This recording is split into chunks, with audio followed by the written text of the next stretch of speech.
என்ன பண்றதுன்னே தெரியல. நான் வந்த தண்டவாளத்து வழியாவே திரும்பவும் ஃபாலோ பண்ணி போக போறேன்னு மெசேஜ் போடுறாங்க. அதுக்கப்புறம் 1 மணி நேரத்துக்கு மேல ஆயிருது. அவங்க கிட்ட இருந்து எந்த ஒரு மெசேஜும் லைவ்ல வரல. சரியா 1 மணி நேரத்துக்கு அப்புறம் இன்னொரு மெசேஜ் போடுறாங்க அசுமி. நான் அந்த தண்டவாளத்தையே ஃபாலோ பண்ணிட்டு போனேன். அப்போ ஒரு ரோட கண்டுபிடிச்சேன். ரொம்ப நேரம் கழிச்சு அந்த ரோட்ல ஒரு கார் வந்துச்சு. அந்த கார்ல ஒரு வயசானவர் இருந்தாரு. எனக்கு லிஃப்ட் கொடுக்குறேன்னு சொன்னாரு. அவரு கூட தான் இப்ப நான் போயிட்டு இருக்கேன். ஆனா அவர் பேசுறதும் நடந்துக்கிறதும் என்ன ரொம்ப பயமுறுத்துற மாதிரி இருக்கு. இவர்கிட்ட இருந்து எப்படியாவது நான் தப்பிக்கணும்னு போடுறாங்க.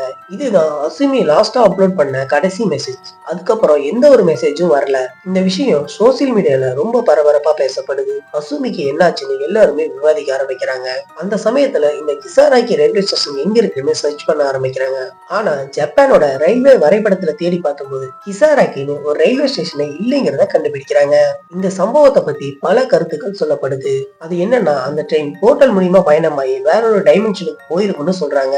இன்னும் சிலர் என்ன சொல்றாங்கன்னா இந்த மாதிரி எல்லாம் நடக்கிறதுக்கு வாய்ப்பே கிடையாது. இது வெறும் சும்மா ஃபேக்கா உருவாக்குன ஒரு கதைதான் சொல்லியிருக்காங்க.